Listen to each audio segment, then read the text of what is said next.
हरे कृष्ण आए हैं जी। हाँ भाई कृष्ण जी बताएं। हरे कृष्ण कृष्ण कृष्ण हरे हरे, हरे राम हरे मुरारी। राम राम हरे हरे। वाह सर हरे मंगलम कुब्जा, भगवान हरे विष्णु राधा, मंगलम हरे गरुड़ध्वज रुक्मणी, आज हरे आज हरे, मंगलम सर हरे पुंडरीकाक्षम 16,108 तनु हरि। मंगल करते सर हुए आज कृष्ण जी मेरा और दिल कुब्जा। खुश हो गया सर। हरे कृष्ण। कुब्जा को टुड़ुक। अमित सर आपका दिल खुश हुआ हो ना हुआ हो, पर मेरा बहुत। हरे कृष्ण देख के मेरा मन हाँ एकदम, यार, वो कहते हैं ना, मेरा भी। दिल गार्डन गार्डन हो गया मेरा। अब हाँ, मुझे मेरे कोई अंदर भी भक्ति चढ़ पहली गई बार भाई। मेरे भक्ति, मैं भी बहुत एकदम भक्तिमय हो गया हूँ सर। डोल बहुत गया भाई, स्वागत है। डोल गया हरे मैं। कृष्ण सर। हरे कृष्ण सर। हाँ भाई। हरे कृष्ण, हरे आप सभी को मेरा प्रणाम और सभी को जी तो हरे मंगल सर कृष्णा। कामना जैसा कि करते हुए। तो सर जैसा कि हम समझ सकते हैं कि कृष्ण जी हमारे मतलब जैसे कि हम सबके पालनहार है। पालनहार और आराध्य हैं। आपके भी कृष्ण जी आराध्य ही होंगे ना? आपकी आप बहुत भक्ति करते होंगे कृष्ण जी की। अवश्य अवश्य अवश्य। आप हाँ सभी जी का सर। तो मंगल कामना करते हुए 2 लाख हम्म। एडवांस भिजवा दीजिए, बाकी का 18 लाख अच्छा बाद में आखिरी में दीजिएगा, कोई बात नहीं। सर तो 18 बताने के लिए 20 नहीं सर, हम आपको 20 नहीं ये सर, हम आशा 40 श्री भी भिजवा देवी सर देंगे, हैं क्या उसकी भाई? टेंशन आशा श्री देवी सर हैं ये? नहीं है। चतुर्वर्णं मया सृष्टं गुण कर्म विभागस्य। रति देही मदाघूर ने। मेरे को एक ही थोड़ा रुक संस्कृत का श्लोक जाइए, आता है थोड़ा रुक जाइए। जी। देखिए, ये जो चिकुर चिकुर गुण कर्म बालों विभागस्य, में योगिनी रहती है। अरे सुनिए हरे कृष्ण इसके जी, बारे में समझना यार होगा। पहले सबसे मुझे पहली बात, समझा ये दो। माया सिस्टम कहने का जो अर्थ है, हम्म। वो जो माया होता है, माया माया। यानी कि माया का मतलब, सबसे पहली बात तो हमको कृष्ण का क्री धातु से जो उनका जो अर्थ है उसको समझना होगा। आहा। क्री धातु से मतलब कृष्ण, क्री। आहा। क्री। क्री धातु अच्छा से होता है मतलब अमित सर, डार्क मैटर, पहले जी इनका भाई। अंग्रेजी जो में कहे डार्क माया एनर्जी कहते सिस्टम हैं, वाला इनका डार्क हरे मैटर। कृष्णा भाई, सर हरे कृष्ण हाँ भाई, कर लो। आप हाँ प्लीज हाँ। थोड़ा रुक जाइए। आपका ये वाला पहले हम टॉपिक खत्म कर देंगे, क्योंकि हमारे अंदर जो कृष्ण जी के ऊपर ना, हम इतने भक्तिमय हो जाते हैं कृष्ण जी का जैसा नाम सुनते हैं, क्योंकि हमारा बहुत। कृष्ण के साथ बहुत पुराना और नाता रहा है, और इस चैनल का भी बहुत हाँ पुराना नाता रहा है कृष्ण जी के सही साथ। बात है। तो बहुत अच्छी बनती है हमारी। तो अब दरअसल हरे कृष्ण सर आ गए हैं, तो अब हम कैसे चुप बैठ सकते हैं। लेकिन फिलहाल आपका जो गीता का श्लोक है उसका गुण कर्म विभाग सा का पहले हम ट्रीटमेंट दे देते हैं, उसके बाद फिर हम कृष्ण जी पे भी आएंगे। तो न्यूटन जी आप हो? म्यूट हो न्यूटन जी आप। तो मेरा हाँ जी मैं हूँ ना, बताइए। हाँ तो मेरा चलिए पहले इनका माया सृष्टम गुण कर्म विभाग सा देखते हैं, उसके बाद फिर हम ये कृष्ण जी पे चलते हैं। तो आप इनका वो पहले दिखा दीजिए और उसके आगे के भी श्लोक, तो फिर यहाँ पर हम ये इनका वो क्लैरिफाई करके फिर आगे बढ़ेंगे ना, क्योंकि भैया आप मेन लोग बात कब हमारी लास्ट में ट्रेन देना का, फिर मेरे को। हाँ ये एक हाँ फ्लाइट का हाँ मिनट, टिकट मेरा ये हमारा है ना, जो ये भी हमको वहां तक लेके इसका चलना है जो फ्लाइट गूढ़ को। अर्थ है उसे मुझे गूर कहने का नहीं सर, मौका गुण। दीजिए। हाँ गुड़ गुड़ नहीं गुड़ आप मतलब मुझे ये कृष्ण। बताइए हरे कृष्ण जी, कि आप ये जो चतुर्वर्ण्य मैथ सिस्टम आपने ये जो श्लोक बताया, इससे आप क्या समझते हैं? क्या आप इस पे आप बात करने आए हैं? जी, हाँ इसी पे। चतुर्वर्णं मया सृष्टं गुण कर्म विभागस्य। सबसे ओके। पहली बात तो गुण को समझना होगा, उसके बाद क्या होता है कर्म को गुण? समझना होगा। क्या होता है गुण गुण? का मतलब, गुण का मतलब होता है जो विशिष्ट, जो कहाँ लिखा है गीता में? सत्ता में जो निहित कहाँ लिखा होता है है। गीता में? अरे मेरे भाई गीता में कहाँ लिखा है? गीता पढ़े हो ठीक सारे से? बात तो नहीं लिखा होगा ना, उसको समझना क्या पड़ेगा, बात कर रहे हैं? मैं बेसिक पढ़ा दूं बात। अभी तो क्या देंगे आप? मैं गीता रख थोड़ा के सा बैठा हूँ रुकिए, सर। ठीक से थोड़ा सा पढ़ते नहीं मेरा हो बात यार, गीता सुनिए। वगैरह अपनी किताबें नहीं पढ़ते हो हैं, और ज्ञान जैसे बांटने चले आते हो हरे कृष्ण कहते हुए। मतलब थोड़ा क्या है, किताबें पढ़ लिया करो ना, किताबें पढ़ लिया देखिए, करो। चलिए मैं अभी गीता पढ़वाता देखिए, हूँ आपको, रुकिए अभी। हाँ, चलो इनसे अच्छा, गीता कर्म पढ़वाते हैं कर्म अध्याय। क्रिया, कर्म का क्या अर्थ अरे होता रुको है? यार, पहले गुण पे बात करेंगे ना, फिर कर्म पे आएंगे ना। हाँ, इतनी हड़बड़ा क्यों रहे वो हो सब आप? मैं बताऊंगा भाई, कर्म वाला बात मैं बताऊंगा। आप लोग हाँ आराम कर्म से बात वाला करो, तो लास्ट में देना मेरे को। ये हाँ, देखिए, कर्म ये का मैं जैस अभी खोल देता हूँ मैं, जैसा कि 1 गुण मिनट। होता है, जो आग का एक गुण होता है, पानी का एक अरे गुण रुको होता यार, है। गुण के बारे में अता पता है नहीं, ज्ञान बाँटने चले हो यार। अरे सर थोड़ा-सा गीता रुक पढ़े हो जाओ ठीक ना। से? मतलब आप 20 लाख देने को तैयार नहीं है। नहीं गीता सर गीता बिल्कुल पढ़े हो देंगे, पहले ये देंगे बताओ देंगे। ना? देंगे, गीता पढ़े देंगे। हो? जरूर जरूर पढ़ा हूँ, क्यों नहीं ये पढ़ा। देखिए मेरा दिख रहा है, स्क्रीन दिख रही है मेरी?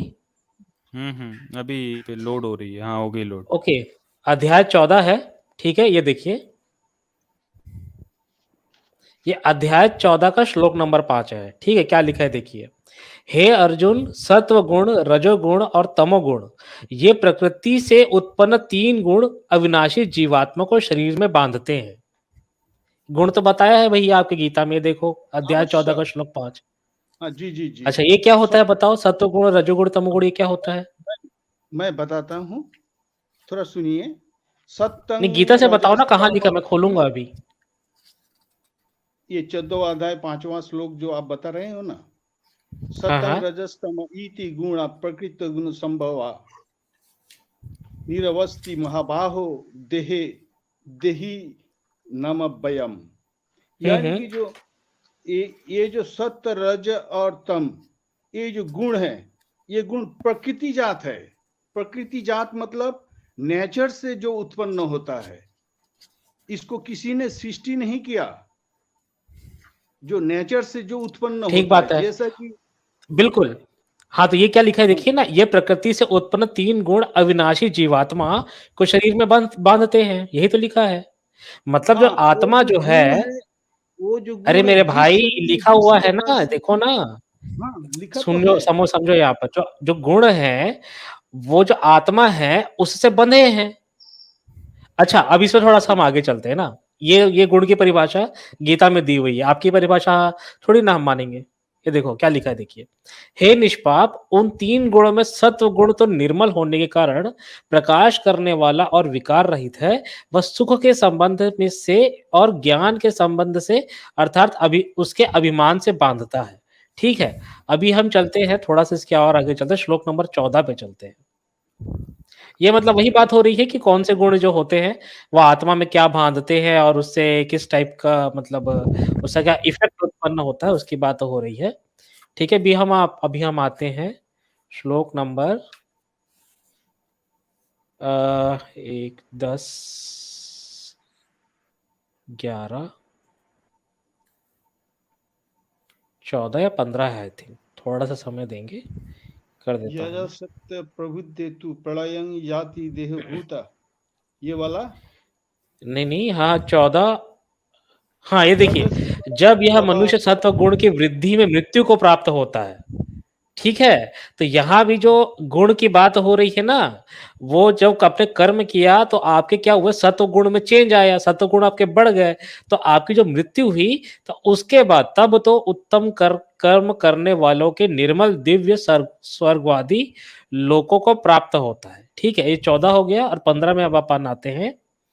तो ये लिखा है, रजोगुण के बढ़ने पर, यानी अगर आप खराब काम करते हैं, तो रजोगुण के बढ़ने पर मृत्यु को प्राप्त होकर कर्मों की आसक्ति वाले मनुष्य में उत्पन्न होता है, तथा तमोगुण के बढ़ने पर मरा हुआ मनुष्य, कीट, पशु आदि मूढ़ योनि में उत्पन्न होता है। तो यहाँ भी जो हो रहा है ना, कर्म से जो गुण चेंज हो रहे हैं आपके, वो जो गुण हैं, वो आपके अगले जन्म में ट्रांसफर होते हैं और आपका अगला जन्म होता है। चलिए मैं आपको और इसको क्लैरिफाई करता हूँ मैं। जो अध्याय नंबर 15 है उसके मैं दूसरे समझ श्लोक में गया। आइए। मैं इसमें एक छोटा सा कहना चाहता हूँ, अगर आप मौका दे तो। बताइए।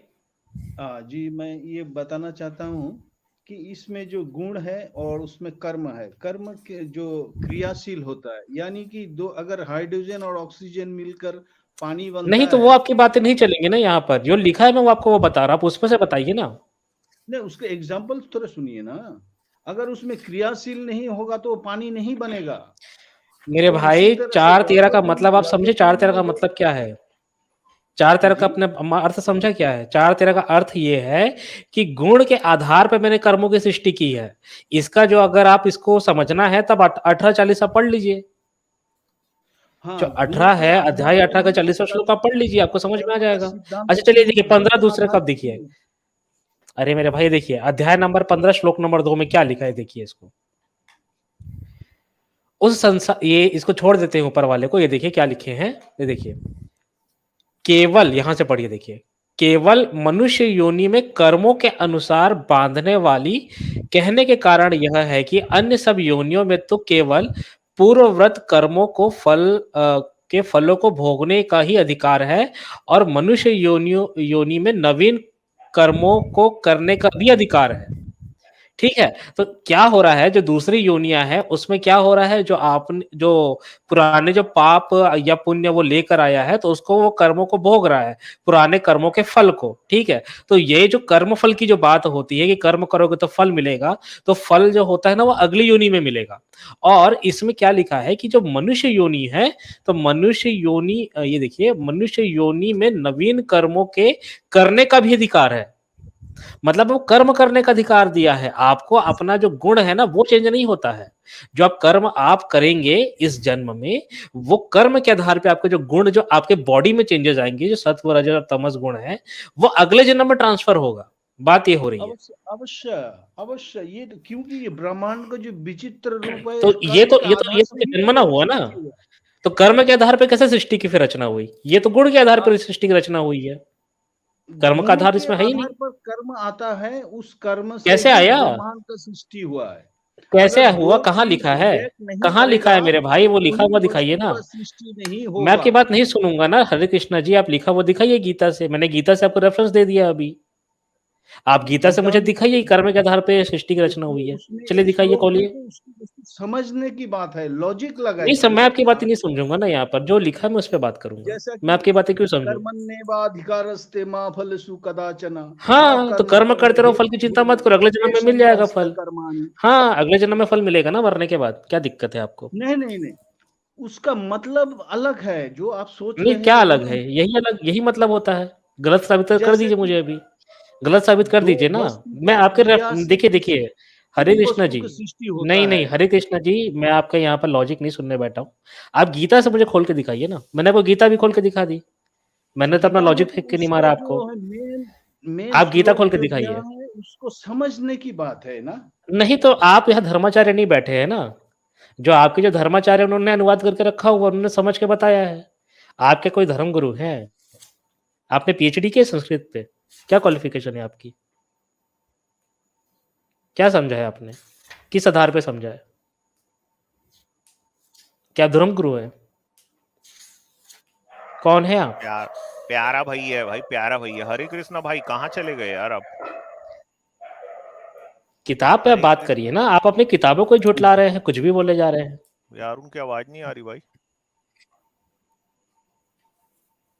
भाई हरे चलिए कृष्ण आप लोग भाई बात कहाँ कर चले लीजिए। गए यार, अभी किन ये पे गीता सवाल पे बात ये हमारे इतना घुमाते हैं, कृष्ण पर ये से झूठ बोलो। बोल बोल के। गीता को अगर आप सही तरीके से पढ़ लेना तो सारी बातें पुनर्जन्म पे ही टिकी हुई है। न्यूटन सर पूरा क्लियर कर दिया। अरे भाई वापस आना यार यार। अरे अरे अरे यार, ये तो न्यूटन चले जी गए। आप ऐसा पंच वो क्यों ड्रॉप मारते हो हो यार? गया उनका, मतलब उनका यार नेटवर्क ठीक नहीं न्यूटन है जी कोई आजाद, वो भूखा आएंगे। कोई कोई कोई भूखा बैठा हो यार, आप उसको मतलब ऐसे ही भूखा ही मार दोगे क्या? न्यूटन जी, गलत बात है यार।